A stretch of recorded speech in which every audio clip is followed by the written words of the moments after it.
Thank you. Hello, everybody. Welcome to another version of When Black Women Gather. Thank you all for coming.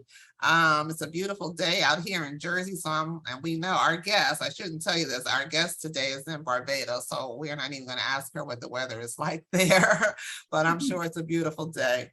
But today we're going to talk about women's health and specifically Black women's health issues. And there's so much that's going on with us that we don't talk about, right? And or we just have questions to, or we wonder about it. You think it's only happening to you. And certainly we know that there are some situations that are more specific or more prevalent for Black women. This is Breast Cancer Awareness Month, and we know that that's a huge issue still in the Black community. Fibroids for Black women is a serious issue. I hope there are some young women on here who want to hear about menopause and what they have to look forward to. And for those of us who forget, such as myself, they might even have questions about their menses. Remember that monster? Yuck. So today we're going to talk about all of that and more.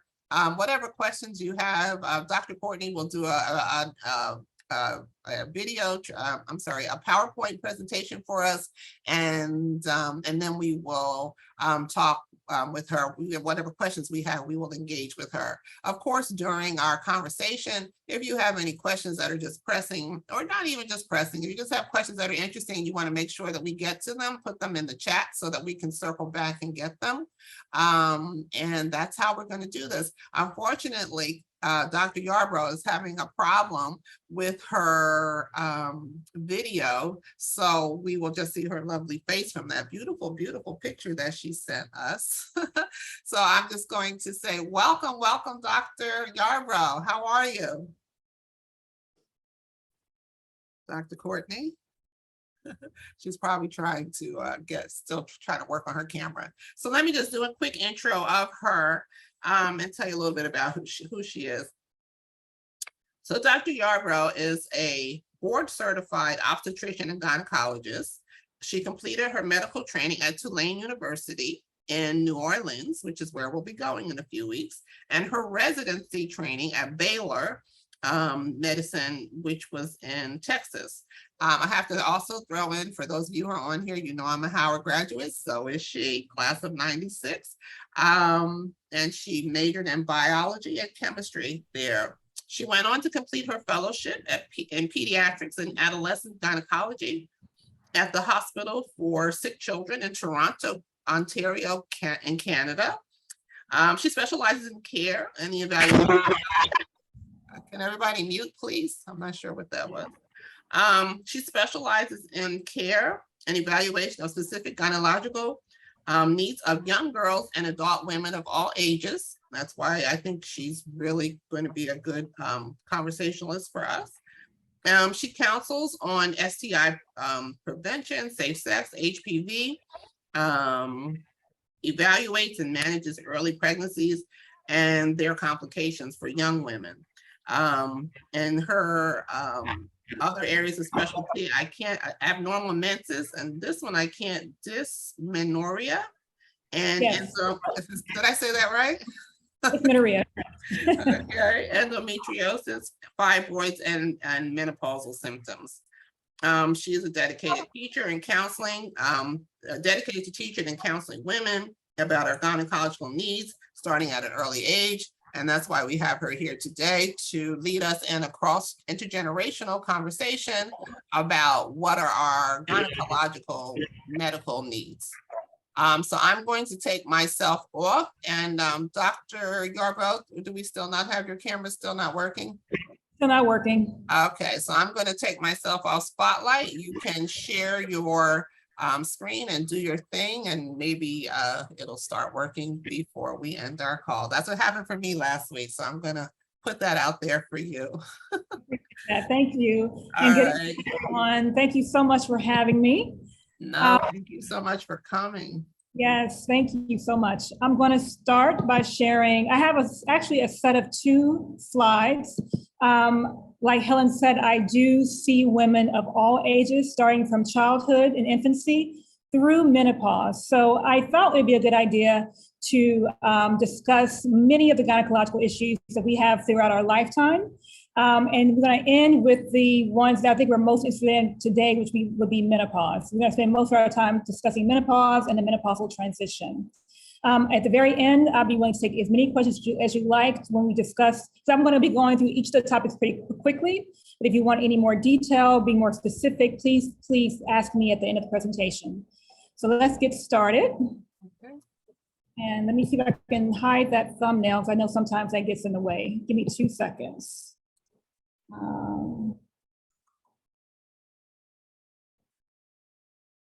There we go. And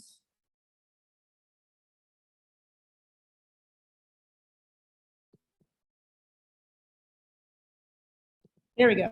Okay. All right. So gynecological issues actually can start anywhere in our lifetime. So I'm going to start talking about different issues that I see commonly at different age groups. So we're going to start with between the ages of birth and 7 years old, which is usually before puberty. So before puberty even starts at all. One of the most common things that I see is something that's called labial adhesions and agglutination. And I actually see this at both of the age spectrum. So you're going to hear about this again when we talk about menopause. But what that really is that the labia, the thinner labia, the smaller ones, which is called the labia minora, they stick together. So if you see the pictures down at the bottom, A, B, and C, A is a normal vagina where you have all of the openings easily visualized by the doctor. But B and C, you have different levels of adhesions. That means the labia minora, or the lighter or thinner labia, stick together. And usually this occurs when a child has had like multiple diaper rashes, or there's been some kind of injury to that tissue that once it heals by sticking together. And that's because they are in a low estrogen state. So you don't have the moisture and the lubrication from the vaginal discharge that happens after puberty. So when it heals sticking together. Now, generally this is not an emergency unless the child cannot pass water or urinate. So there is something that if it blocks the urethra fully and there's no opening called urinary retention, or if the child has recurrent urinary tract infections, then treatment is necessary. But actually, treatment overall is not necessary as long as the child is having regular bowel movements and having regular urination without any problems. You can wait till she goes naturally through her puberty once her hormones start to increase, and that's before your period starts even. Once it starts to increase, it will open up on its own. But if you do want treatment for this, I usually treat it with estrogen cream.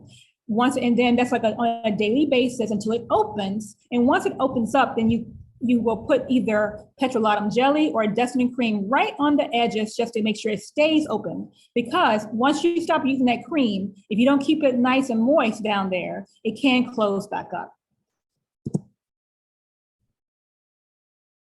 The next condition that I see fairly frequently, and it's actually fairly common and more common in women and girls of African descent, is something called urethral prolapse. This is where the mucosal tissue, the tissue that lines the tube between your bladder and the outside world that we pass water through, comes out. It sticks out and it's shaped like a donut. So you might see this hot pink or dark red circular mass down there in the young lady, and that can be very disturbing. It can cause pain and discomfort during urination. It can cause urinary retention and urinary tract infections. And even a lot of times I will have patients come to see me because their moms think, oh my gosh, they're having a period. I'm seeing blood in their diaper or in their underwear. And it's really not a period. It's just that tissue is being rubbed and it's causing a little irritation. It's the same reason though. It's a low estrogen state. So sometimes with straining and different things, that tissue can evert like that. And we treat that with estrogen cream again and bathing, a sitz bath, soaking in the bathtub. And then over time, it will go back in. Now, very rarely you need surgery if it doesn't go back in or if there's urinary retention again and she cannot urinate. So those are the most common things I see in that age group.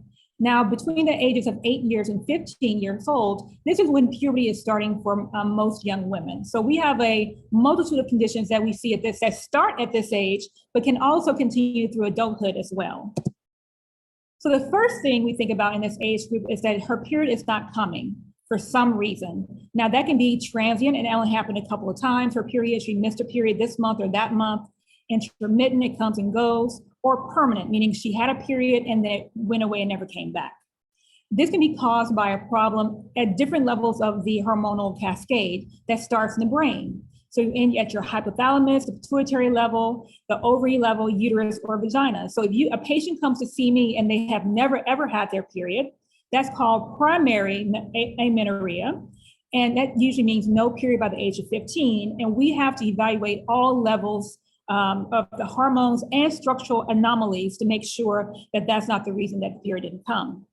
Secondary amenorrhea, though, is more common. That's when you have no period for more than 3 months in girls or women who previously had a regular menstrual cycle, or an absence of periods for more than 6 months in girls or women who had irregular periods. Now, we give young women and girls up to 6 months who have irregular periods, because irregular periods can be very common in those first 5 years after puberty or after your period starts. Oligomenorrhea is when you have fewer than 9 menstrual cycles per year, or a cycle length greater than 35 days. And we'll discuss this in detail in a few minutes, where your cycle length is actually the first day of one cycle, menstrual cycle or period, to the first day of the next one. And that includes the ovulation as well as the menstrual period. Now, oligomenorrhea is a very common condition when the period first starts. In those first 5 years after your period, it can have irregular periods and oligomenorrhea. But that's just a diagnosis exclusion. So I have to make sure there's no other reason why this is occurring. It can be caused by poor nutrition, intense exercise, and abnormal thyroid conditions, whether they are high or low, can affect your period as well. And this is also found in young women and ladies who have what's called polycystic ovarian syndrome. During this time, you're not ovulating every month. You have your menses are occurring every month or two, and you're missing some months. When that happens, the amount of estrogen in your system is still elevated, and the lining of your uterus is now becoming thicker and thicker. So at some point, you will have what we call a withdrawal bleed, but it's not truly a period because you didn't ovulate. You have a withdrawal bleed when the endometrium becomes so thick that it can no longer support that amount of menstrual tissue, and then you shed that lining. And it's usually in an uncontrolled fashion, meaning that you might have bleeding that's extra heavier than normal, or even extra longer than normal. Some women can bleed for several weeks to a month or so when this occurs. Now, with polycystic ovarian syndrome, you have other conditions that go along with that. You can also have excessive facial and body hair, acne, small ovarian cysts, just like in this picture here, these little round cysts around the edges of the ovary, insulin resistance, an increased risk of anxiety and depression, and increased risk of infertility and weight gain as well. PCOS affects about 1 in 10 women, and it is also a diagnosis of exclusion. So we would rule out other causes of irregular periods and oligomenorrhea before we give this diagnosis. PCOS is very important, though, because there is something that's associated with it called metabolic syndrome. Metabolic syndrome occurs in 1 in 3 women with polycystic ovarian syndrome. And this is where you have the irregular periods in association with obesity, an increased risk of type 2 diabetes and insulin resistance, high cholesterol, high triglycerides, and high blood pressure. So for women who are diagnosed with polycystic ovarian syndrome, we do recommend that you get regular evaluations by your GP or your gynecologist for diabetes and high blood pressure, as well as high cholesterol, because you have an increased risk of that. And you tie that into your family risk as well, it may be even higher. So all of those conditions that I mentioned can also occur in adulthood, but here's a few more conditions that are more common in women in their 20s and 30s and older. So dysmenorrhea is menstrual pain. This is the most common menstrual symptom among adolescent girls and young women. It occurs about 50 to 90% of the time, and it usually begins when you have ovulatory cycles. Now, I just mentioned that young girls are commonly have irregular cycles. And when they do have those irregular cycles, they don't tend to have true dysmenorrhea. Now, they have prolonged or heavy periods, they can have pain associated with that. But dysmenorrhea occurs with ovulatory cycles and usually begins within 6 to 12 months after the period starts. It also can be classified as primary or secondary dysmenorrhea. Primary dysmenorrhea is cramping or abdominal pain that occurs during your period, and there's no pathology that's causing it. It's a diagnosis of exclusion, again, is more common in adolescents and young women, and is usually treated successfully with pain medications or hormonal medications. And the primary dysmenorrhea tends to improve with advancing age and often improves after childbirth. Unlike primary dysmenorrhea, secondary dysmenorrhea has a cause, and it usually occurs in the 3rd, 4th, and 5th decades of life. Possible causes include endometriosis, adenomyosis, and fibroids. And these conditions are not usually treated well with the medications, the pain medications or hormonal medications. They can be very resistant to those treatments. And we're going to talk about these in more detail. So let's first look at endometriosis. And let's look at the first picture at the top. So this is a drawing of the womb with the ovary on the outside and the vagina below. And you see the fallopian tubes here. The inner lining that we shed during our period is here, this hot pink area. These glands that make up the inner lining of the endometrium grow on the outside of the womb in endometriosis.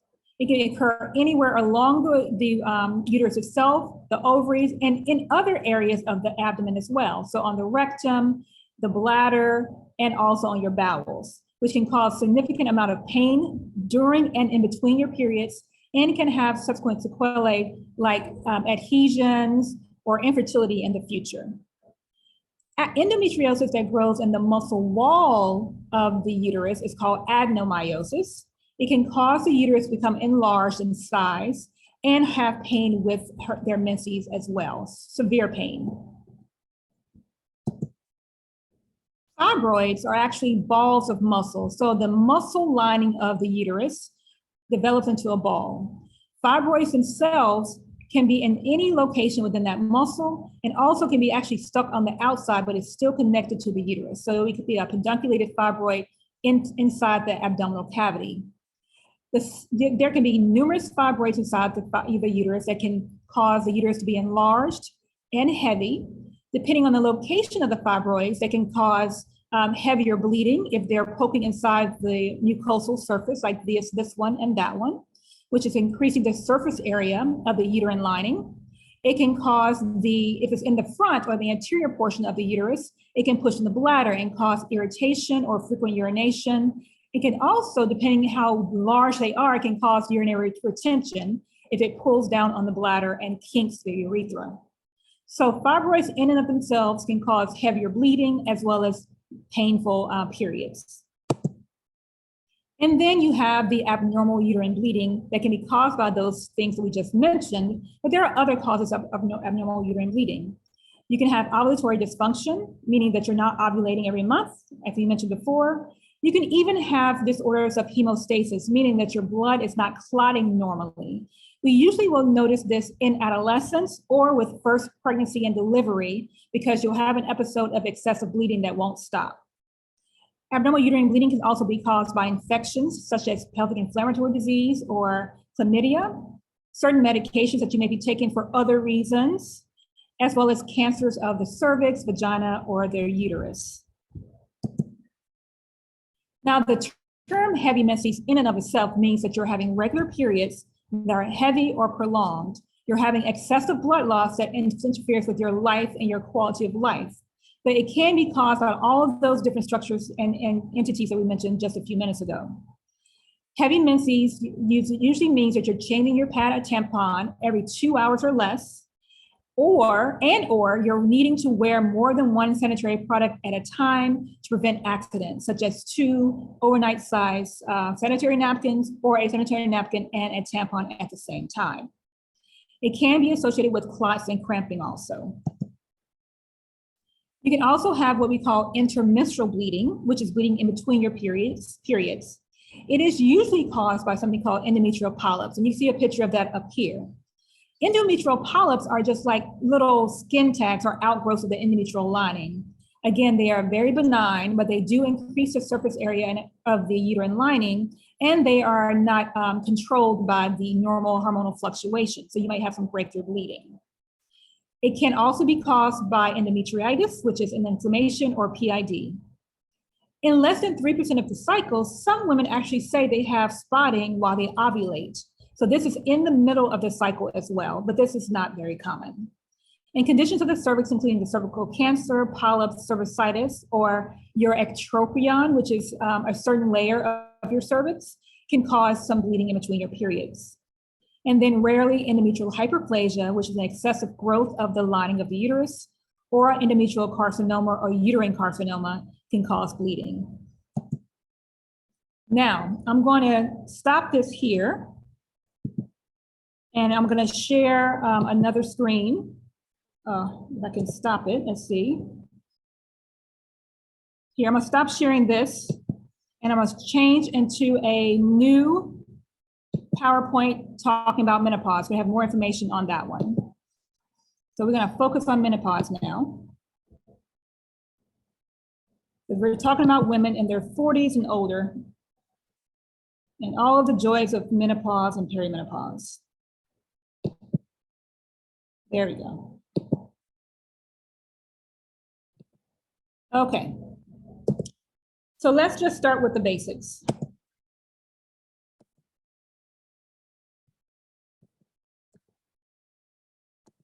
All right, so what is menopause? As many of us know, menopause is the permanent cessation of menses for 12 months. That means absolutely no bleeding for 12 months. So if you've had a period off and on that may not be regular, but you've had one in less than 12 months, technically you have not reached true menopause. That's perimenopause, and we'll be talking about that soon. Menopause can occur naturally in most women, but it can also cause surgically if your ovaries are removed for any reason. So when it occurs naturally, your ovaries are not making any estrogen or progesterone anymore. You also have a decrease in your levels of testosterone. You're no longer ovulating, which means you no longer can reproduce or get pregnant naturally with your own hormones. And the average age of menopause is 51.4 years. So let's do a little some background here so we can know how everything functions and how it stops. So if you look at this first diagram here, you'll notice that there are several hormones at different levels in our body that are very important for our periods to occur. So starting with the hypothalamus in the brain, that produces a hormone called GnRH, or gonadotropin releasing hormone, that then acts on the anterior pituitary, that little piece down below, that produces two hormones that are very important in the ovary: luteinizing hormone and follicle stimulating hormone, or LH and FSH. FSH is that hormone that we test to check to see if you're menopausal, because that will be increased if you are. The LH and the FSH act on the ovary to produce estrogen and progesterone to cause your menstrual cycle to occur and for you to ovulate. And you can see in this chart here how the ovary and your hormones, as well as your uterus, all function as one when you're having a menstrual cycle. So when we are born, and actually before birth, women have a finite number of follicles. So before birth, we have about 10 million. Once we're born, we have a little more than 1 million. And as life goes on, we get rid of most of them. And our fertility tends to decline at the most rapid pace once we reach the age of 35, as you can see in this chart. And once we hit menopause, we get down to 0. So this is how we have this is why we go through menopause, because we have a finite number of follicles that can be recruited and ovulated to turn into an egg for fertilization. So when this starts, we enter perimenopause.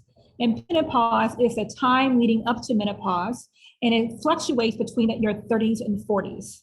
So if you see this chart here, our hormone is at our peak in our 20s, 30s, and 30s, but then around the age of 35 and 40, our estrogen levels are starting to decrease. Our ovarian function begins to slow down. And when this happens, like I said before, that level of the FSH increases because it's trying to recruit a new egg, but it can't. It's having a more difficult time doing so. When this happens, your menstrual cycle can change. It can become longer or shorter. It can change in frequency, so you may skip your periods again, like you were when you were an early teenager, and your periods can become heavier or lighter. The average age this begins is 47. Now, remember I said average. So it can actually start in your 30s. You may not have very many symptoms, but it can start in your 30s, but then really start slowing down in your 40s and 50s. So let's talk about all those lovely symptoms of perimenopause and menopause, which are all due, again, to a decreased level of estrogen, progesterone, and testosterone that can occur during that time. And as you see in this, this diagram here, it details all of the different common symptoms, which includes thinning of the vaginal walls, mood swings, hot flashes, night sweats, decreased libido, irregular periods, vaginal dryness, as well as sleep disruption. And we're going to talk about each of these in detail. Vasomotor symptoms, that includes both the hot flashes and the night sweats. This is caused by a change in your thermoregulatory zone in your hypothalamus, actually. It becomes narrowed, thus making you more sensitive to subtle changes in core body temperature. You can have a sudden feeling of extreme heat that rushes to the upper body, which is your neck, face, and chest. Also, you have peripheral vasodilation with increased cutaneous blood flow, which leads to perspiration.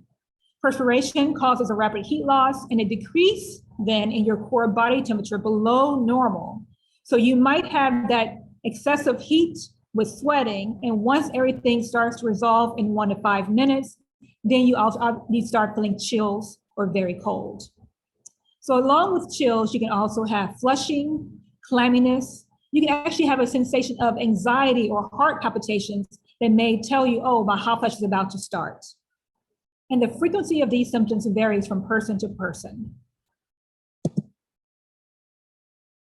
Unfortunately, this can last for up to 10 years for some women, but the length of perimenopausal symptoms or vasomotor symptoms does vary per person. So we're going to talk about the vaginal health or vaginal atrophy with perimenopause and menopause. You can see on the right side here what an estrogen-rich environment looks like in the uterus and vagina, how there are lubrication and elastic walls, and the length of the vagina is longer than over here on this side on the left, where everything is starting to decrease in size. You're having vaginal dryness, you're having shortening of the vaginal canal, as well as thinning of the lining. And you'll have several different possible side effects or issues that may relate to this. Genital urinary syndrome of menopause, caused by the decreased estrogen levels, is the lining of the vagina and the urethra, so that too we talked about before, becoming thinner, drier, and less elastic. Again, all these changes can cause pain during intercourse, vaginal infections, and postcoital or bleeding after intercourse. That's what postcoital means. Your urethra becomes dry and inflamed, and you have an increased risk of frequent urination, difficulty controlling urination, so increased incontinence, as well as an increased risk of urinary tract infections. Also, on the external area, the external hair around the vagina may be decreased in amount, and the labia are thinner, and the opening to the vagina becomes smaller as well and more narrow. And here we are again with the fusion of the labia minora, or the labial adhesions I talked about in our pre-menarchal young girls. This can also happen post-menopause as well, because of, again, of that low estrogen state. With perimenopause, some women also have a decreased libido, which is known to be caused by decreased estrogen as well as decreased testosterone levels. And let's be real, we have decreased blood flow to the vaginal tissues and lubrication, and possibly you can have painful intercourse. This by itself can decrease your desire for sexual intercourse and have an orgasm. So your desire, women are more mentally attuned to their sexual appetites and everything. So when you're worried about having pain during intercourse, your desire may decrease as well. There may be some memory loss and difficulty concentrating, and there may be an increased risk of anxiety and depression. Women who are going through menopause actually have a 2.5 times more likely risk of anxiety and depression. And those who already have a history of anxiety and depression can have a relapse. Luckily, though, these symptoms do tend to improve through early menopause. You can have sleep problems such as insomnia. You may wake up long before your usual time. If you already have an underlying sleep disorder, this may worsen, and this may be due to anxiety and depression again. You may have joint pain, which is more likely in women who are obese or depressed, but if joint pain is very common in all women with perimenopause. Now, I want to put a little dot here because I want you to I don't want you to assume that your joint pain is due to menopause. If you're having new onset joint pain, please go see your GP or your general practitioner, because there are several other medical problems that become more common around the 40-year-old and 50-year-old age range at that time, like lupus, rheumatological diseases, rheumatoid arthritis, that can start occurring at this age. And the treatment for those conditions are totally different than treatment for perimenopause. So please go see your doctor, rule those conditions out. And if those conditions are ruled out, then you can be treated for joint pain from a perimenopausal standard. Breast pain can also occur, and it's usually common in the early menopausal transition, but this does diminish in late menopause because of the decreased estrogen levels. It is due to the fluctuation of estrogen concentrations. And some long-term consequences of decreased estrogen are this bone loss. It is most rapid during the first year prior to the final menstrual period, through the first 2 years after menopause starts. It can lead to an increased risk of osteopenia and osteoporosis, especially if you have a family history of osteopenia and osteoporosis. This can increase your risk of bone fracture, which most commonly affects the hip, wrist, and spine. Also, another long-term consequence is cardiovascular disease. We already talked about that in relation to PCOS. Same thing here. There's a change in your lipid profile, and you have an increased risk of heart attacks, strokes, and heart disease. So, briefly, treatment options.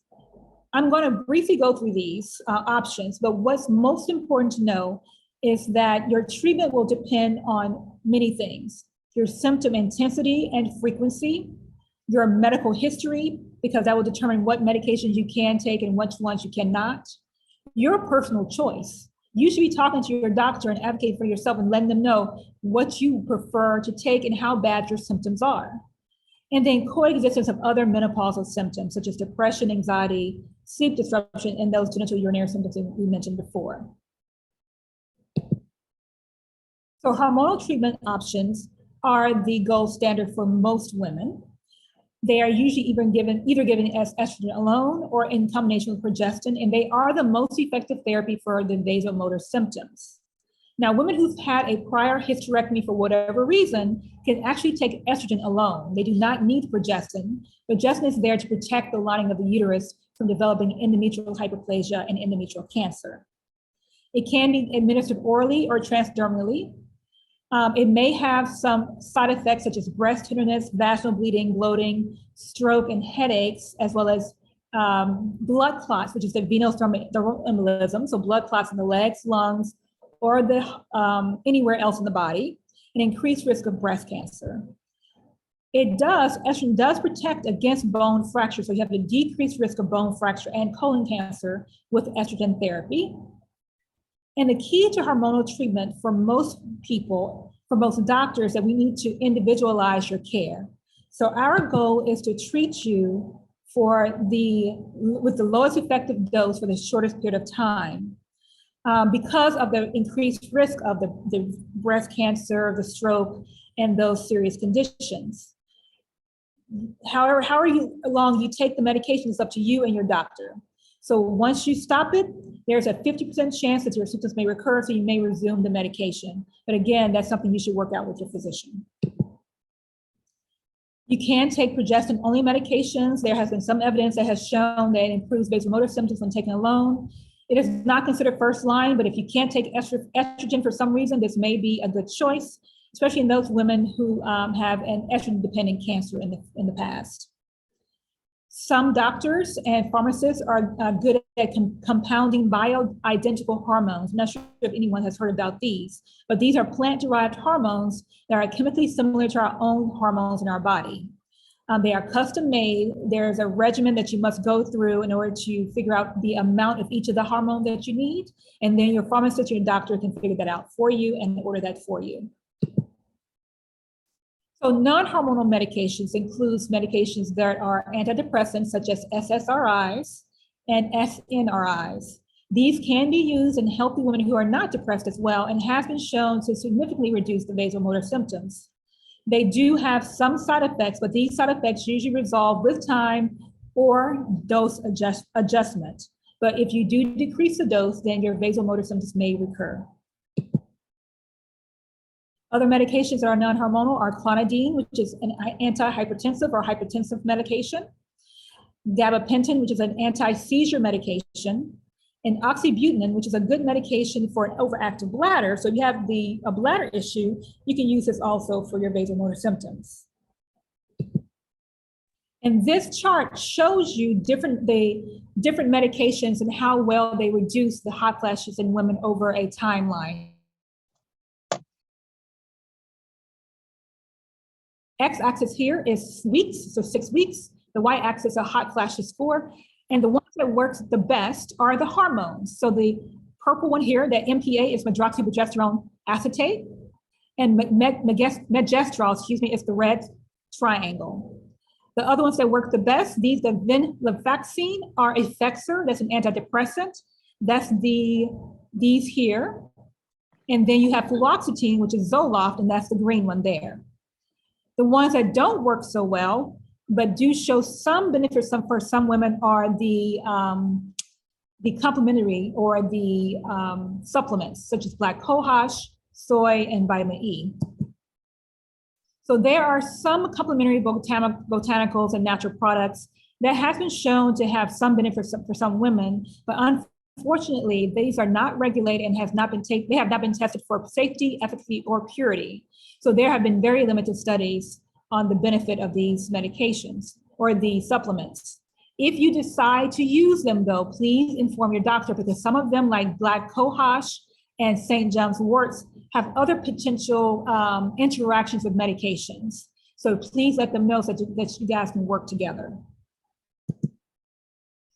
Alternative therapies do work for some people. So you may be one of those where you can get acupuncture or reflexology, or cognitive behavioral therapy, hypnosis with your psychotherapist, and layering your clothing as well as other behavioral and lifestyle modifications. I think most of us do these at the very least. We layer our clothing, we're in a cooler room and consuming cold drinks and avoiding alcohol and caffeine. And regular exercise and weight loss actually can decrease also your hot flashes and make you feel better overall.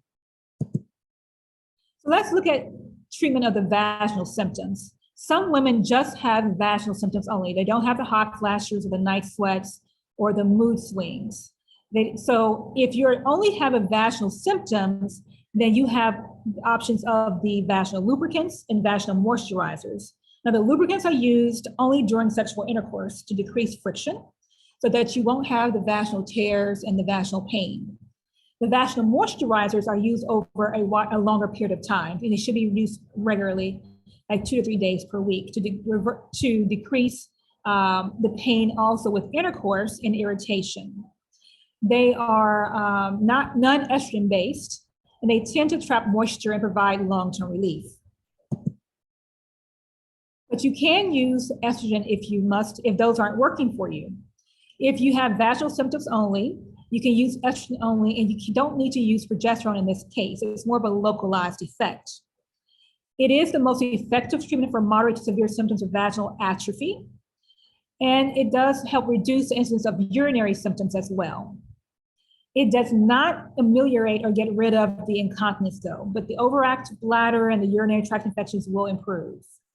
There is no increased risk of endometrial hyperplasia or endometrial cancer. Yet it is not recommended in women who have a history of an estrogen-dependent cancer, such as endometrial cancer in the past or breast cancer, because a small amount does get into the bloodstream. There's another medication that's available called ospemifene that acts as an estrogen agonist. So it attaches to the estrogen receptors and activates them.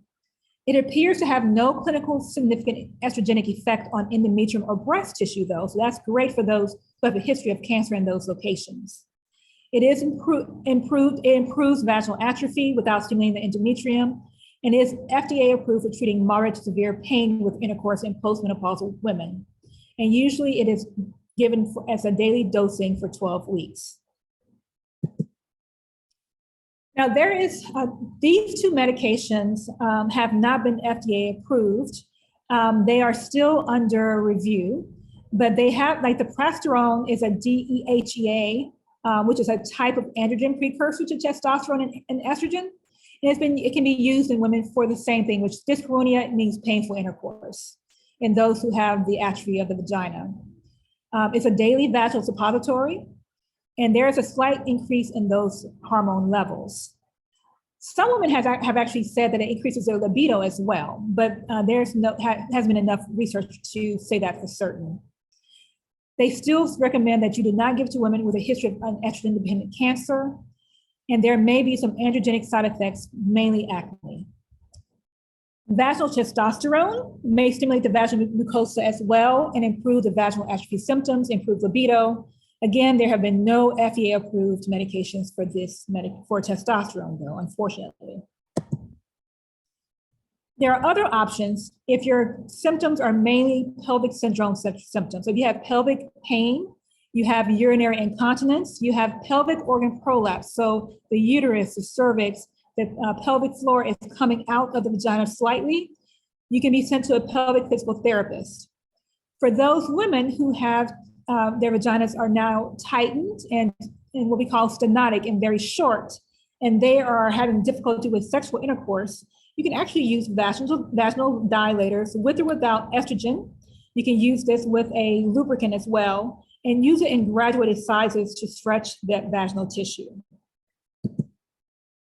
And the treatment of depression and anxiety, we already mentioned, depends on what your major symptom is. If it's just depression and anxiety and you don't have any vasomotor symptoms, you can use antidepressant alone and you have more options.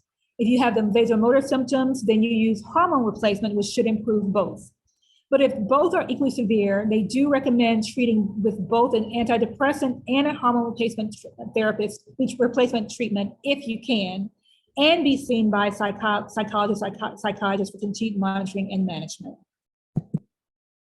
And for your bone health, we recommend weight-bearing exercises, so 3 to 4 times a week for 30 minutes, taking a calcium supplement as well as a vitamin D supplement.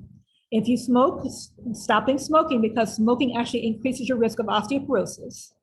Avoiding heavy alcohol use, avoiding medications that increase bone loss if you can. Certain medications like prednisone will increase your bone loss, but some people have to take that for other reasons. Hormonal treatment may have an added benefit, but it's not first-line therapy for bone health. There are many other medications that are non-hormonal that treat bone health, increases the bone mass, and reduces the incidence of fractures. And some of them, like tamoxifen, even reduces the risk of breast cancer. So that would be a better option if your only issue is bone health. But if you have to take a hormone replacement therapy, there's effective therapeutic intervention for prevention of from bone loss or osteoporosis in women under the age of 60 and women within 10 years of menopause onset. It both treats and prevents osteoporosis, thus reducing fracture risk. So the key to treatment is be your own advocate. Talk to your doctor. Tell him or her, your GP or a GYN, about your menopausal symptoms, and then discuss what you would prefer for treatment, whether that be a hormone or a non-hormone. Then add a regular exercise and a healthy diet and a regular visit to your GP and your GYN. Thank you guys again, and now I'm open to any questions that you might have. Okay, I sent you a text message. See if that works for you, doctor. Oh, I just see it now. Okay. Yeah, that might work. I'm gonna stop the sharing. And Okay. I gotta tell you, everybody, I hope you took notes because there will be a quiz. There will be a quiz. You have to answer these questions. I mean, that was quite an education for me. And I don't want to hog all the questions, but I have a lot of them. There's quite a few that you all left in the chats. Okay. So I think the first thing I want to ask you though is how did you get interested in OBGYN? Oh, wow. Interestingly enough, it started probably with my best friend, who I've been best friends with since I was 13, and my sister, because they both had really, really bad experiences gynecologically. My sister used to have really bad periods. I mean, to the point where she couldn't even go to school. Me too. And my best friend, she's been dealing with this pretty much her whole life. She had bad periods as well, but she also had an ovarian cyst that when they took her to the operating room to remove the cyst, they ended up removing her entire ovary. And I always used to wonder, was that necessary? So that is really what got me involved and interested to advocate for young women. That's what got me interested in starting even younger in the pediatric and adolescent age range. Okay. Because we needed to start teaching our young women early how to take care of themselves so that they can have all the information. Yeah, I thought it was interesting the way that you broke it down. Nobody thinks, I mean, let me say nobody. I don't think of, I don't know, I guess we don't, I don't start thinking about your gynecological health until you're a teenager and your period starts. So I never thought much about what happens beforehand. Right, right. I know, and many people don't. Many people don't, but there are some things that can happen even before birth if there's like a genetic abnormality that can affect the vagina and the uterus and everything. Yeah. Yeah, the gynecological health. Yeah. You all, if you have questions, please put up your hand raise sign so I can call on you. So I don't feel like I have to, I have loads of questions and there are questions in the chat. Did you try your phone thing, Dr. Courtney? I'm running right now as we speak. Okay, that'll work. I don't know why I didn't think to tell you to reboot. That's like the answer to everything. Reboot, and it always works. So what is the average age that women or girls are getting their periods? I think when I was a kid, I don't know. I'm gonna say we were between 12 and 13, maybe. And now we're hearing about girls who are playing with doll babies and they're 9 and 10 and getting their periods for all kinds of reasons, I suppose. So truthfully, that 12-year-old age range for an average first period was a research that was done on women, girls who are only Caucasian. So girls who are of other ethnicities, that age is actually lower. It's more like 10 or 11. Wow. That's the average age. Now I should say more closer to 11 to 10. Most times you'll see young girls at the age of, sometimes you'll see young girls as young as 10 getting their periods, but puberty in and of itself can start as young as 8. So breast development, hair development, that kind of thing. So has it changed over the years? Is it more sooner? Is it sooner now than it used to be, or is that just the same? And if ladies, you all can just drop, if you don't mind, I'm just curious if you can just drop in the chat how old, just your number, how old you were when you got your period, if you remember. That's a hard. That's why I said I honestly think it's not changing because there are several of us like myself, and I'm gonna be very open here. I was 10. Mm-hmm. I was 10, and that was 38 years ago. Wow. So I don't think, honestly, that is a true change. I just think the research has changed. Okay. So that we are now seeing what other ethnicities and when their periods usually start. Now, that said, yes, there's more hormones in our food, right? There's things like that that can affect our health and our gynecological health. So it is a possibility that it is trending toward an earlier age. But I still see plenty of young ladies who don't get their periods until they're 13, 14 as well. Yeah, I remember my Aunt Lillian, she was, I don't know, 17, 18 years old and, and she died, she was in her 90s. But, I remember her saying that they just knew something was wrong with her. They sit you in hot water and all this kind of stuff, trying to make your period come on. So yeah, that's interesting. Does anybody, I don't see any questions. I know I'm not the only one who has questions. So I have a question. Helen? Go ahead, Linda. Yeah, I mean, based on my understanding of history, that particularly during chattel slavery, when they were breeding women, that many of them didn't start their periods until late in their teens. And also I have, looking at history from a history point of view, that at the turn of the century, and it may have been based on what you said earlier, that because the soil was nutrient dense, it had nutrients in it, and the water is cleaner, that girls didn't get their periods. This is white women that we know of because they weren't studying us until like 16 or 17. So that's why I asked the question, because I don't know if medically, I know it from reading accounts and history. I don't know if the doctor heard me. I do want you to keep in mind too that, especially at that time frame and probably in the history, our bodies were under more stress too. Our bodies are very, very, very smart. It will not do something that it doesn't need to do to survive. So did our bodies need to have a period to survive? No. All our energies were probably geared toward, our heart and our lungs and those kind of things to survive. So our periods aren't necessary to survive. Yes, it's necessary to procreate and have our families, but for us personally to survive, no. So that's likely the reason, especially back then, why the period started so much later in life. But that's a theory. And there's no research obviously to prove that. Okay, thank you. Yeah, I can, it takes me back to, they say when we are in a house with other girls, that our periods somehow all sync. Is that fact or fiction? No, that's true. That's true. That's a fact. Okay. That is a fact. Don't ask me how that happens. We don't even know. We don't know how that happens. We don't, but it does. One of my friends, she swore her menopause had began. She was in perimenopause, and her daughters came home from college and triggered her period. She swears that. Darlene, I made you co-host if you're still with us, so you can kind of help me navigate these questions. And Michelle Burgess, I'm going to do the same for you if you don't mind. Are you there, Michelle? Darlene? I am here. Okay, so you all can just kind of scan the questions in the chat and help me, just pose them. Hi, Michelle. How are you? Looking cute always. I'm here. Okay, Darlene, can you help me too with that? If you all can just go in the chats and make sure we grab all those questions. You know what I found interesting, that you talked about so much depression that was associated with menopause, and it made me think about depression associated with postpartum. Right.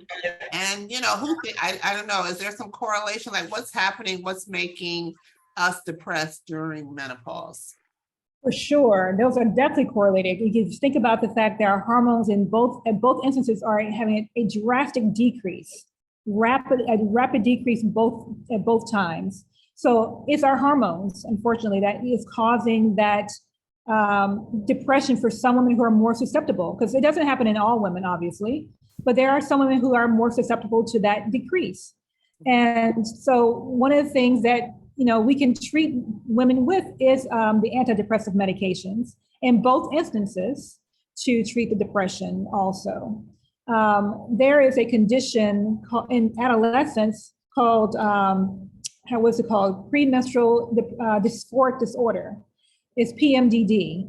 And what's happening is during their cycle, in the middle of their cycle, when they have that decrease in their hormones, that's when they start having increased depression or suicidal thoughts or cutting themselves. And the way we treat that is birth control or hormones, because we're going to stabilize their hormones, as well as depressive medication. So you actually have a both in that case. So that's another example of where hormonal fluctuations can increase the risk of depression for some women.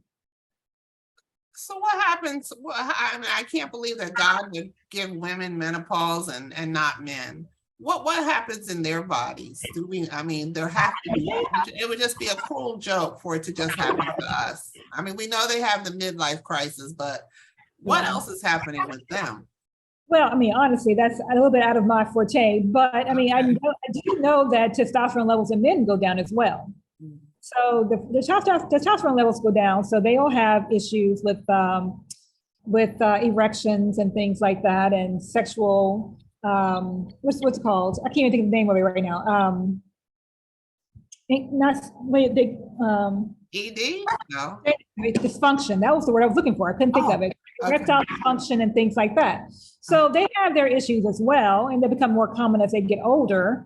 But you know, that's the only hormone for them that decreases, and I don't think it decreases to the same level that ours does. Okay. And I was surprised that more than one of your slides talked about women, and one of them had a really high level, it looked like, for testosterone when we're very young. Of testosterone? Yeah. Well, our hormones when we're younger are higher in general.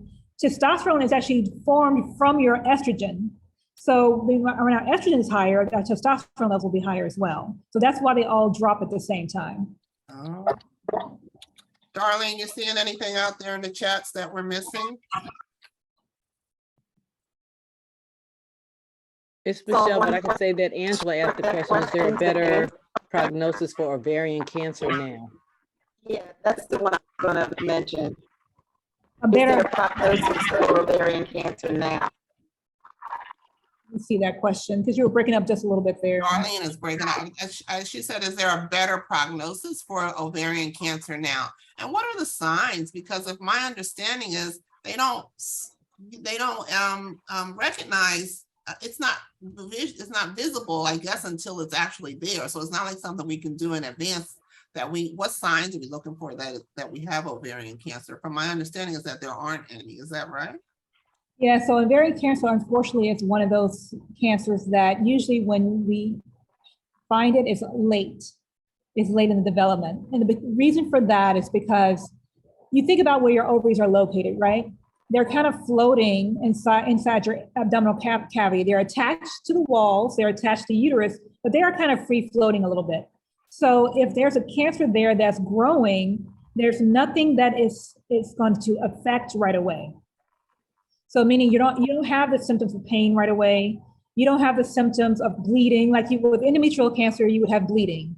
With cervical cancer, you might have abnormal pap smears. There's different signs that you can find earlier in certain cancers than you can with ovarian cancer.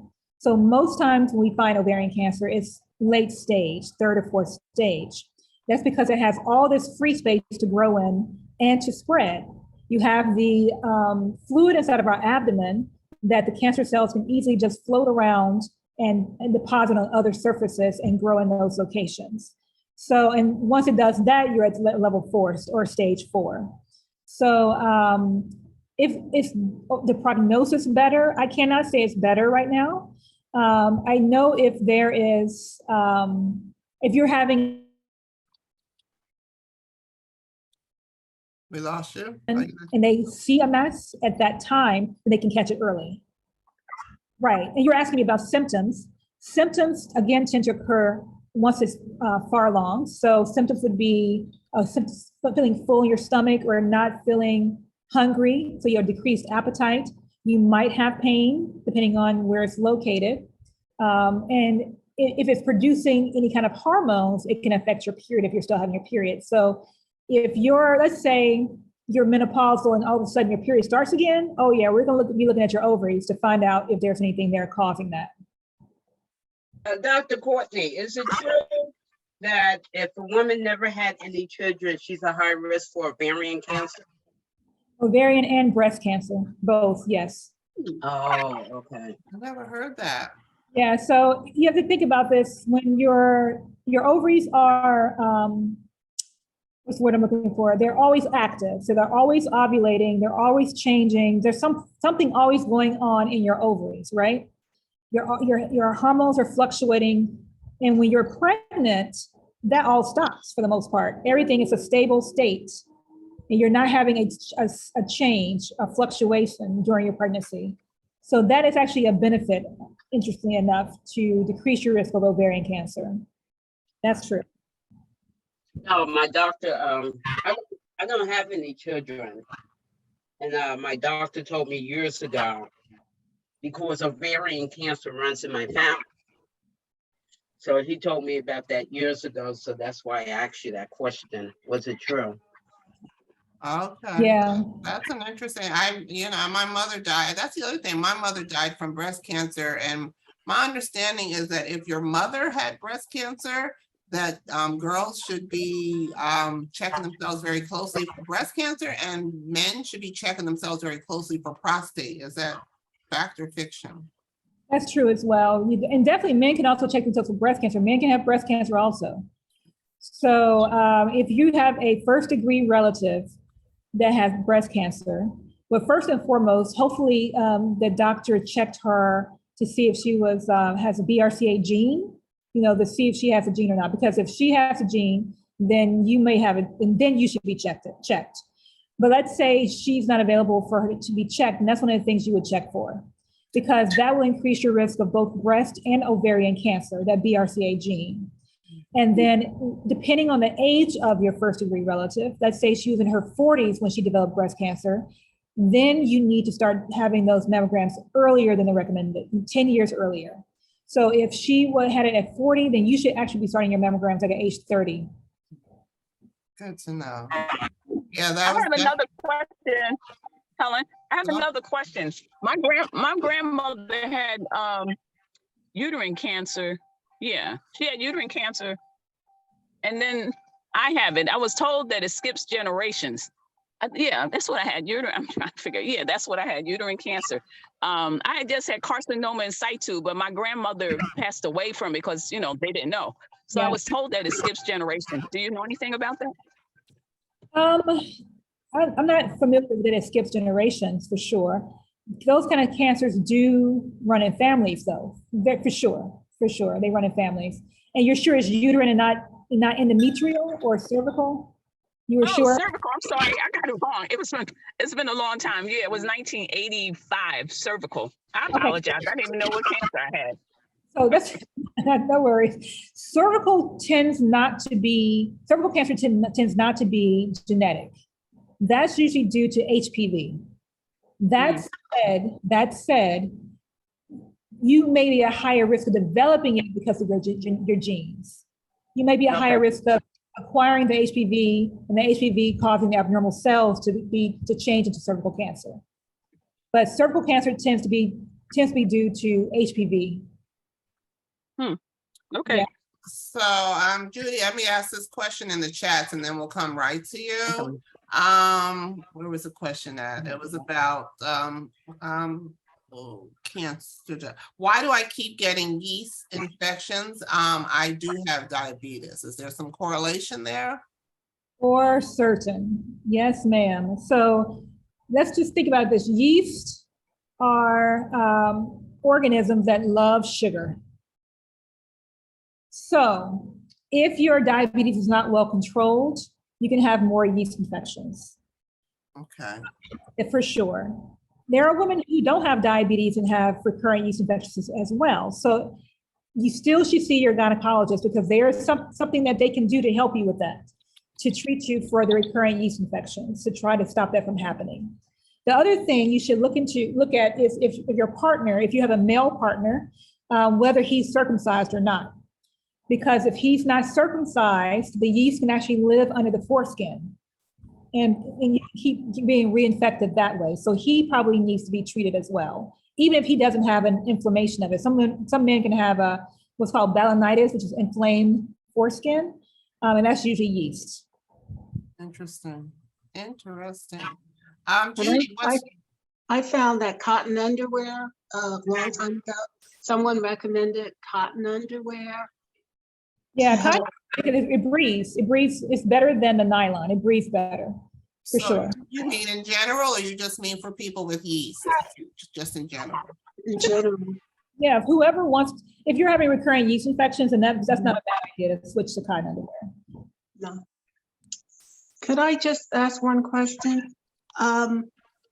I had a sister that died when I was 14 from ovarian cancer. I now have a sister who is fighting ovarian cancer. If you have had a hysterectomy, but you still have your ovaries, do you still have a heightened risk for ovarian cancer? So research recently has shown that the ovarian cancer is likely coming actually from the fallopian tubes. Yeah. So it depends if they removed your fallopian tubes during the hysterectomy. I can tell you, depending on your age of your doctor, if your doctor is like my age or older, it's very likely they did not remove the fallopian tubes because we were not trained to do so. We just removed the uterus and the cervix. But nowadays, with the new research, more and more doctors are making sure that if they're leaving the ovary behind, they take the fallopian tubes also. And there's just no way to know. I mean, could you get a scan or something? If you're worried about it, then you, of course, this is something you have to discuss with your doctor and, you know, Sure. and work with him or her. But you can have annual ultrasounds if you want. I mean, that's up to you. Yeah, Okay. you know, insurances may not cover it, but you know, you can definitely do that. That's your health. So you have to be your own. Right. Yeah, especially with your Okay. history. Okay, thank you. You're welcome. Judy, what's your question? Doctor, is there a correlation between when you start your menses and when you start menopause? In other words, if you start one earlier, you're also going to start the other one early? Unfortunately, no. I wish that was true. The reason that I say that is because I don't know how many follicles you started out with, right? So everybody's different. The number I gave you was a generalization. We all had about a little bit over 1 million, right? So for those who, there are some women who start early and they stop menopause, they start menopause later in life, and vice versa. And interestingly enough, depending on your medical history. So if you're having any medical issues that might affect your period, that can start your menopause earlier too. So it's not just when you start your period, but it's also your current medical health that can affect your menopause. Let me ask you, has there been any research done? And don't hate me for this, ladies, but my period just stopped, like it was just never here. I've never had a hot flash or any of that. I was 43, stressing out in law school, and my period stopped. But and I talk to people about who else, other people who have not had symptoms of menopause. Has there been any research done on why some women struggle so hard with it, and there's others of us who just don't have any menopause? I mean, of course, my hair has changed and my weight I can't control like I used to. So those kinds of things, but the night sweats and the hot flashes, I think, are the worst thing that people talk about. Has there been any studies on that? And I'm actually somebody, if they were doing one, particularly with Black women, I'd be happy to participate. Not that I'm aware of. That's a great question, but no, I'm not aware of any studies that have looked at the differences in those women. And I can tell you why. Those women are few and far between. That'll be a really hard study to do. I find more people that I mention it to who say me too. If you women don't, if you ladies don't mind, is there anybody else on the call? If you can just drop in the chats or say it out loud. Like, I never had a hot flash. Is anybody else on here who's been in? Helen, I never had hot flashes. My mother didn't have hot flashes, but she noticed that my mom would just break out into sweats and people would start fanning her. I never went through that, the sleeplessness, the hot flashes. My friends all around me did, so there are two of us at least. Did anybody else not have any? Helen, my mom, she was almost 20 when she got her menstruation, and she said it came one day, never stopped. She never had a hot flash when it just stopped one day like it came. Me, I had it. It wasn't bad, off and on a few times, and that was it. But my cousin, she had it very, very bad. So I don't know. Yeah, that's interesting. I wonder if they don't study it because it happens to women. Like if it were men, they're trying to figure out why. That might be something. Yeah. The other thing too is that, you know, as a gynecologist, is if you're not having any symptoms, then you're not going to go see your gynecologist. So we don't see those. That was my other question. When we're in menopause, like I still go every year. What do you recommend women in menopause? How often should we keep going, or should we keep going? And how often and for what purposes?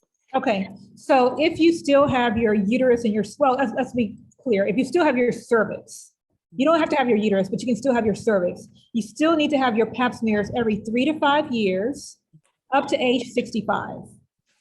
Okay, up to age 65. So that's the recommendation for your pap smears. Now that said, if you've had any abnormal pap smears within the last 10 years, then you should be seen more frequently than that. All right. Okay. Now the other thing, your breast health.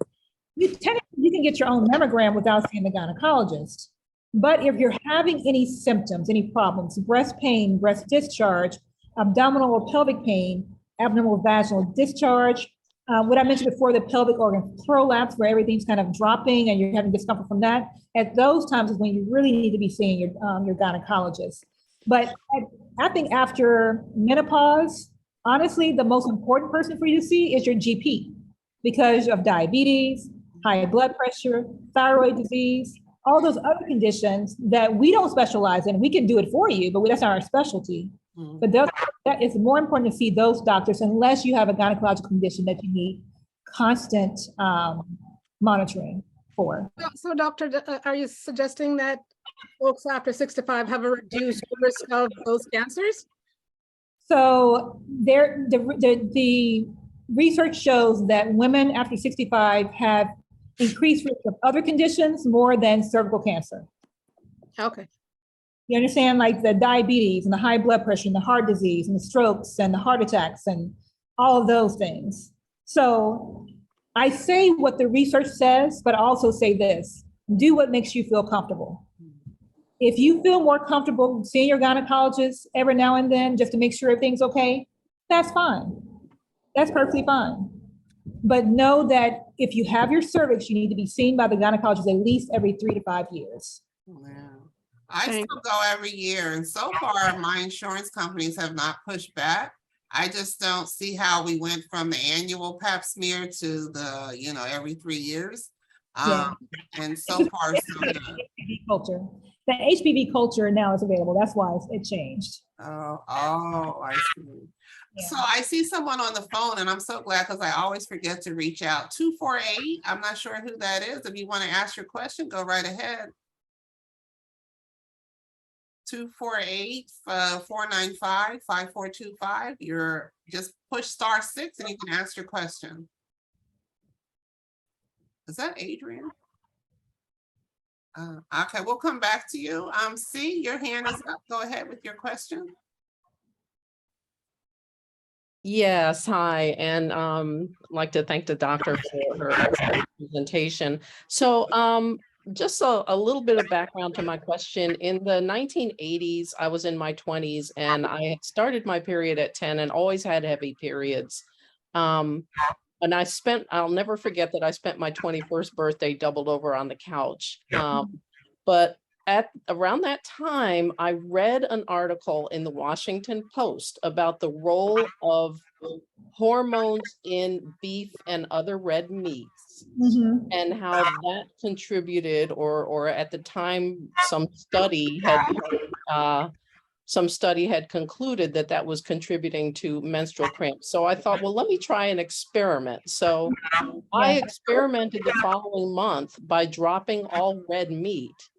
And the difference was night and day. My periods went from 8 days to 4 days, obviously half the product, very light flow. And so that's what I did for the rest of my menstrual life, was controlling the flow and the pain, eliminating the pain and controlling the flow through diet. And that was reading an article in the 1980s. So I noticed that I don't generally hear diet as a thing related to helping women manage our health. And I was just wondering if you could comment on your views on diet as far as managing our gynecological health as well as our general health. Thank you so much, C, for that question. I really appreciate that. And I can tell you from a medical perspective, when I was training, we were not taught that information at all. And as I've gotten older myself, and the longer you live, the more you learn, right? as I've gotten older, I've realized that diet is very, very important in all of our medical health, all of it. But me personally, I recently became vegan for one of those same reasons. Just because I truly, this is a personal belief, by the way. I do believe that our diets in this world at this time are significantly contributing to our poor medical conditions. And I definitely think it's worthwhile trying to figure out what works best for you. So cutting out red meat, I think was a great option and a great choice. I definitely think it will work for a lot of women. When I counsel, even my teens who I see, and they have PCOS or heavy periods or painful periods, I always mention diet to them because diet is crucial to their health, overall health, as well as their gynecological health. So thank you for bringing up that question. I really appreciate that. Thank you. And I recommend, I just happened to catch it last week. It's been on Netflix for a while, and I just put it in the chat. Please watch in line with that question, What the Health? Yes. HALT. It's on Netflix. Yes, exactly. Yeah, that was the only problem for me is I don't eat vegetables, but I sure need to figure out how to do that because even in that film, you'll see people with just in a couple of weeks, which is what you just said, see, I mean, the changes in their body was just miraculous. Right. 245, I'm trying you again. Are you there?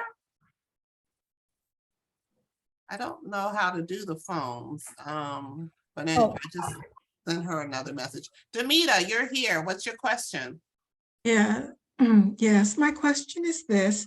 After a mammogram, if a woman was diagnosed with dense breast tissue, Yes. how important is it to get an ultrasound after that? Very, because think about it, dense breast tissue can block a mass. And breast cancer usually starts very, very small, very small. So if your tissue, your breast tissue is dense, then it can mask it, meaning that it may still be there, but the radiologist can't see it because of the breast tissue. So it's very important to get the ultrasound if you have this, dense breast as well. That's interesting because I've been diagnosed and it's been years, but no one has ever mentioned that to me except this year when I got the report I got the report. So that's interesting. Thank you. They didn't mention that you had dense breasts, or they didn't mention No, they did not. They did not mention that I should follow up with an ultrasound until recently. Let me ask on that question there, Dr. Cortney. Yes. How important do you think it is that Black women have not only Black and or female GYNs? Do you think it matters or helps? Oh, if they have a Black doctor in general. Or yeah, Black doctor. Yeah, I mean, I always look for Black doctors. Yes. Because of what Demita just asked, there's an assumption that I make that a Black doctor or a female doctor is going to be more in tune with what's happening to my body. But it doesn't mean that I have to have a Black doctor or a female doctor. So I'm just asking you, if you can answer that or not. Do you think it makes much of a difference? When I think of that question, I think people are people, right? So I honestly think that you have the good and the bad in any ethnicity. I think what's most important is finding the right doctor for you. And sometimes that can be a doctor who's not Black. Right. Now, don't get me wrong, there'll be some things in your history, possibly, that they would never understand if they're not Black. But that could be wrong too. You never know where they've grown up. There are some other ethnicities who've grown up in a Black neighborhood before, and vice versa. There are some Black people who did not grow up in a Black environment before, meaning they have their parents, but they grew up around other ethnicities mostly. So I think it's more important to sit down and talk to your doctor And if you don't like what they're saying to you, if you don't like the vibe they're giving you, then move on and find somebody else. Yeah, I That's think my question though is not that we share a culture. My question is that as a Black woman, I'm making an assumption that your continued education, you're very much aware of what's happening with Black women specifically, like Black women in fibroids, or you said Black women, little girls, we get our periods sooner. So I'm Yes. making an assumption that a Black female is Yes. just because she falls in the same category as me, that maybe she has some knowledge or special interests that maybe, a white male might not. Yeah, and then that's very true. Now that's very true. Yeah. You would hope so, right? That a Black female or they would do the research and look into that, because it should be more important to her. So yeah, I definitely agree with that. Okay. Well, can I add that it doesn't necessarily matter, because my gynecologist and my GP are both Black, and my GP is a male, but my gynecologist is a female. So it may not, I don't know whether there's a correlation there. Yeah, nothing's 100%. I mean, you've all been on this call before. I told you about a Black female physician I had who was an absolute nightmare. So I'm not saying that it's still answered, and we know what they say, all folks aren't kin folks, so we know this. But I'm assuming, as a Black physician or as a Black whatever, that I'm more in tune. Like if I'm reading something, I'm reading what's happening to Black people out there. So I can talk to you about diabetes and your high blood pressure and that kind of thing. So 248, I think you're unmuted if you want to go ahead and ask your question. We don't have a question. We're just listening. Thank you. Oh, your hand is up. That's why I did that, but thank you. Okay. Anybody else have any questions? Michelle, did you scan the chats for me? Dr. Yarbrough, did you see anything in the chats that we haven't gotten to? This is Michelle. I did see one. I'm not sure if it was covered. Is there a supplement that could be taken to increase estrogen levels? I'm not sure if that was covered. It wasn't. A supplement, not a hormone? Is that what they mean? Let me see if I can find it. It's from Erica at 448. It says, is there a supplement that can be taken to increase estrogen levels? Supplement per se, to increase your own estrogen levels, is again those phytoestrogens, but again, that's not the same type of estrogen that you have, right? So you can take those supplements. I don't want to call it medication. I apologize for that. But those are the same type as your body makes. The only estrogens that are similar to yours are the kind, like I mentioned before, those bioidentical ones that you would have to talk to your doctor and your pharmacist and to figure out what works for your body, so they can like how much of each of the different hormones you may need to improve whatever symptom you're trying to improve.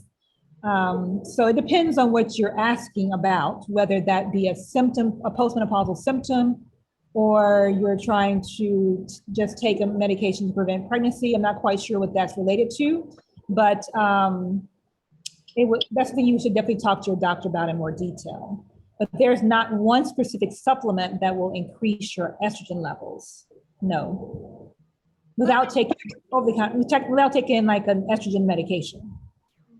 Let me ask you, I know when I was a teenager, it was real popular to put because I had cramps. Oh my God. I had cramps like you wouldn't believe. Every month if it fell on a school day, I was not going to school. And ultimately I was put on birth control pills like at 17 to stop the cramps. And it really worked. Oh my God. Not only did it stop the cramps, but then I hardly ever had a period, which was, a real period. Like no heavy flow, none of that. It was a beautiful thing. Right. And I always said that, I've been on estrogen for so long, that's why I'm not going to have hot flashes. And I told myself that, but of course there's nothing to prove that. So do they still do that? Do they still recommend that for young girls or what?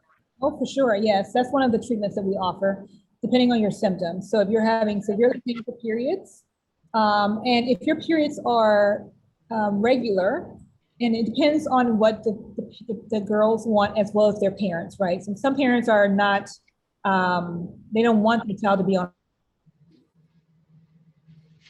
Yeah. I remember going to Depends the on what they doctors with my want. mom If with their all periods are kinds. regular and they can vacation, Yeah. you can start with scheduled pain medications. So that would be like an ibuprofen or a Aleve starting 1 to 2 days before the pain would start, and taking it through those first couple of days of your period when you have the pain on a scheduled basis, meaning you're not waiting for the pain to hit. Because normally if you're having severe pain and you're waiting for the pain to hit and you're taking the pain medication, you're usually playing catch up at that point. So you're playing catch up, and by the time it really starts working, it's starting to wear off, and now you need some more pain medication. So that's one option. The other option would be the hormones that you mentioned. So yes, we still treat with hormones as well, which does tend to work very well in those young ladies who have painful periods, for sure. Oh, I had a horrible period. Diane, you have a question? Yeah, hi. I don't know, my laptop just doesn't, camera's not working, but thank you. I wanted to know, if you've had your ovary removed, does that prevent ovarian cancer, or does something take its place? So if your entire ovary was removed, and both of them, both have to be removed, and the fallopian tube, so both of those two items, or two organs, then the risk of ovarian cancer decreases significantly. Okay. Now, there's a cancer out there that's called peritoneal cancer that looks like it's related to ovarian cancer, but we really don't know where that starts. So, and what we're thinking is that peritoneal cancer, there may be a remnant of the ovary left behind for whatever reason, and that develops cancer. But the key is ovary and fallopian tube removed. So can we elect to just have those removed even though there's nothing wrong with them? Can we just say take them out? Particularly our ovaries. Honestly, yes, but again, that's up to your doctor and your insurance company. Correct? So how do you know when your fallopian tube is removed? You don't really, unless the doctor tells you. Okay. There's no way for you to know that, just walking around every day. You wouldn't know. Okay, thank you. Yes. Well, let me just say to you ladies real quickly, and excuse me, Judy, 1 second. Because when Dr. Cortney says if your insurance company won't do it, I strongly, strongly, strongly recommend that if you're traveling, that you see doctors outside the country.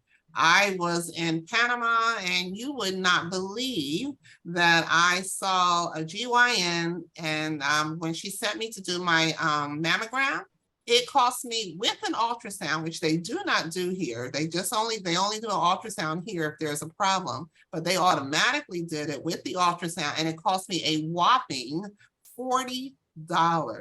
So people are doing medical vacations, and there were people there who were waiting to have surgeries, some from Canada, from the US. So do your homework, make sure you get a good doctor. But if it's something you want done that is not harmful to you, and your insurance company who dictates, unfortunately, our medical care, please, don't hesitate to look into international doctors, and recognize that many of them are trained here in Canada. So if you have some attitude like they're not as competent, think again. They probably were trained in the United States. Go ahead, Miss Judy. Oh, I was just going to ask the doctor, could you repeat the name of that other cancer that you said? Peritoneal, peritoneal, peritoneal. Thank you. For a lot of women in my age range, what is the correlation between menopause and hair loss, hair thinning, or does that just come with age no matter what? No, again, it's all related to your testosterone. That's related to your testosterone levels. So definitely when you have a decrease in your testosterone levels, you can have hair loss as well and hair thinning. So if that is like your only symptom, get checked out first, because there are other conditions that can cause hair loss, such as thyroid disease. Mm-hmm. And that actually leads to one of these questions here. How common is thyroid dysfunction after childbirth, and why is it not mentioned?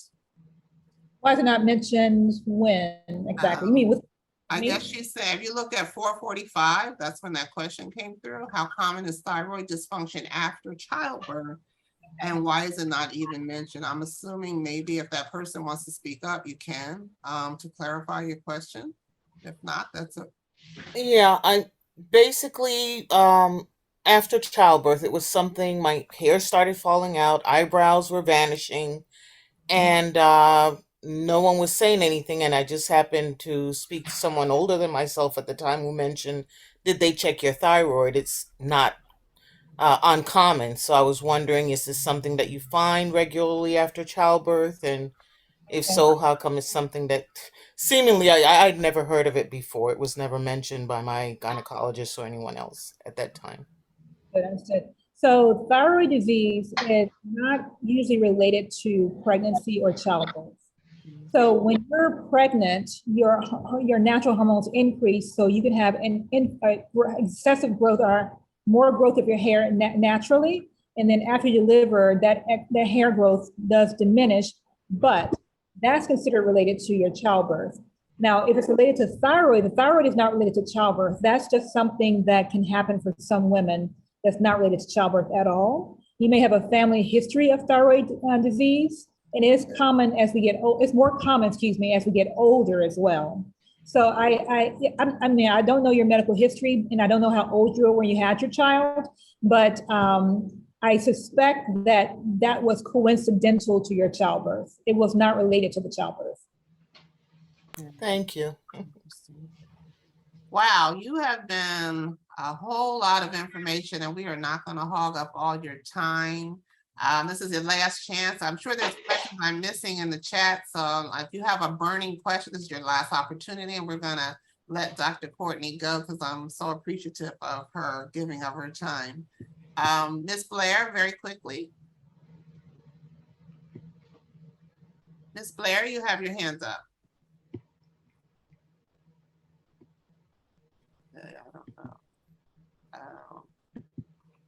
Okay, does anybody other, well, let me ask you, before we check out Dr. Yarbrough, is there any thing that we didn't cover that you want us to know, particularly as Black women? Did we talk about what kinds of illnesses or conditions are specific to us? Oh, and I see somebody put here about a hysterectomy. I remember when my mother was a young woman, I think her and every one of her friends had a hysterectomy. So what was that all about? I'm sure it was about sterilization of Black women. But anyway, that's just my take on it. But is there anything that you think that we should be paying particular attention to as Black women? Well, one thing we have to realize is fibroids. It's very common in women of African descent across the world. It occurs in about 80% of us. So if you're having heavy periods, if you're having severely painful periods, and I want to go back and add that too for the teenagers, because when we were growing up, we were told that having pain with your periods is normal. And I want to make sure you guys understand with your teen girls, yes, it can be a normal part of their life, but if they're in bed and they can't go to school and they're vomiting and they're curled up, that's not normal.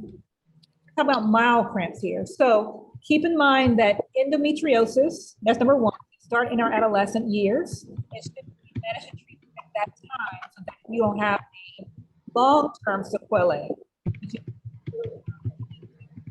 Okay, you're breaking up, doctor. Can you hear me now? Yes. Okay. So I was just talking about endometriosis should be managed early on in adolescence so that you won't have the long-term sequelae such as fertility, adhesions, as well as severe pain that cannot be managed by medication. So that's number one. Number two, fibroids. I know I kind of went off topic there, but fibroids are very, very common. They usually show up in our 20s and 30s and can also cause issues with fertility.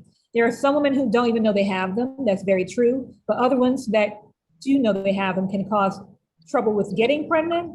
If you're pregnant, it can cause trouble with delivering the baby as well.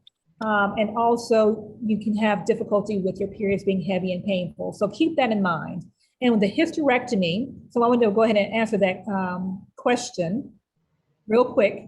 The hysterectomy is when we're removing the uterus only. That's what the word hysterectomy means, removal of the uterus.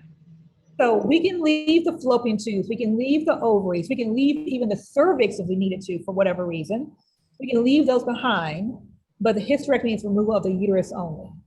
Yeah, Can fibroids cause incontinence? Yes.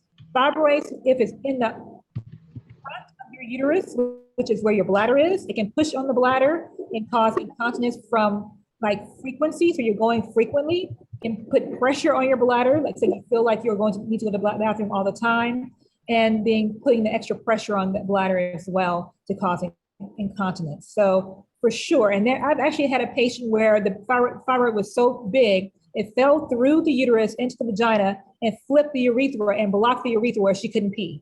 Oh my wow. Emergency surgery, yes. That's an odd situation. That's rare. That's rare. Yeah. That's very, but for sure, the fibroids, depending on their size, can affect the bladder and any of the other organs around, for sure. Michelle, did you see that question? I don't see Miss Blair's. Miss Blair, I don't see your question. That doesn't mean it's not there. I just don't see it. And I see Judy has another question, and then we're going to say goodnight. So Judy, what's your last question? Yes, doctor. Can you talk just a minute about how young women should relate to their GYN physician? Since a lot of these issues are quote unquote considered private issues, and they may not actually be forthcoming in the doctor's office when they get in there. Can you talk a little bit of how, or even how parents should instruct their daughters to deal with that relationship? Okay, so as a pediatric and adolescent gynecologist, you know I deal with this very often. And what I tell my parents when we go in, I have them all come in at the same time, right? I think every young woman should have an initial GYN appointment by the age of 12 and 13, just for an introduction. There's no exams, there's no anything, just an introduction so they can get used to the idea that going to a gynecologist is normal, and to make them aware that if they're having any issues, that they can reach out to make an appointment. That's the first, I think the first goal. Once they come, they all come into the room together. We sit down, have a general conversation about their health and the family health. And then I kindly ask mom or dad and both to leave the room so I can have a discussion with the teenager alone. Because I do find, and of course I get their permission. So if they don't want to do that, they don't have to. But it does help me take care of the patient better. And I do find my teens are more open. Now that's me saying that. Of course, they can still be hiding something, but I do feel they get more comfortable. They're not arguing back and forth with their parents with the information. They get more comfortable to talk to me about what their concerns are. And if they have any personal questions, I do let them know that everything is confidential except if they tell me they want to hurt themselves, they want to hurt anyone else, they want to commit suicide, those kind of things, I tell them I cannot keep to myself. Yeah. But when it comes to sex and that kind of thing, I do keep that private because I find that our teens, of course, they don't want to open up to most parents, right? Mm-hmm. And I will encourage them to discuss with at least one parent or guardian what's going on, because they need someone there to be their advocate, because I'm not there with them at all times. So I talk to them about that as well. You know, that's interesting because we've got these new abortion laws and you're in Barbados, but you know, here in the States, you know, do you have an obligation if a teenager is pregnant? And of course it goes state to state here. Do you have to tell the parents? And if they get an abortion? Wow, this whole thing is just so much changing. I guess it's not affecting you all in Barbados. That's what it is. So that's, yeah. Yeah. So I do see Blair's question, and she says about treating obesity, the new meds like semaglutide, if you can look, it's at 512, Dr. Yarbrough. The new meds like semaglutide developed to treat type 2 diabetes are now being used to treat obesity. Would you comment on the cost benefit of that treatment? Honestly, I'm not familiar with that medication, so I would have to look that one up. It sounds similar though to metformin, and I'm sure metformin has been out there a lot longer than the semaglutide. And unfortunately, I can't scroll down. My computer is having issues again. So, but I know metformin is a medication that we actually use to treat PCOS in young ladies who have polycystic ovarian syndrome and irregular periods. It tends to decrease their insulin resistance, which, like, if remember, I talked about the metabolic syndrome before. It decreases their insulin resistance, which will decrease their chances of the cardiovascular disease as well as the diabetes. And it tends to help them lose weight and to have regular periods. So I'm assuming, I don't know the medication, so I will have to look that up. I'm assuming it has a similar mechanism. Yeah. I don't know what the medication the doctor tried to give me. I don't have diabetes, but he was trying to give me something that was for diabetes, but that would help with weight loss. I'm like, no, I'm good. I'm gonna play with I'm gonna play with nothing that's not work. I'm not that obese, I'm good. Okay, this has been wonderful. Can't thank you enough for your time. And I'm sure that everyone, I'm going to give you all a quiz, because if you can pronounce half of the things that she shared with us, it's a beautiful thing. But I hope that you have enjoyed your time with us as much as we have enjoyed our time with you. And I hope that you will come again. And also, if you want to very quickly give a plug for your Airbnb over there in Barbados, this is a great time. You've got a lot of women on this call. True, yes, I do have an Airbnb on Airbnb and VRBO. It's a 3-bedroom apartment with 2 full baths. So if anybody's interested, Helen knows how to even get in contact with me, and I can give you the direct link. Yeah.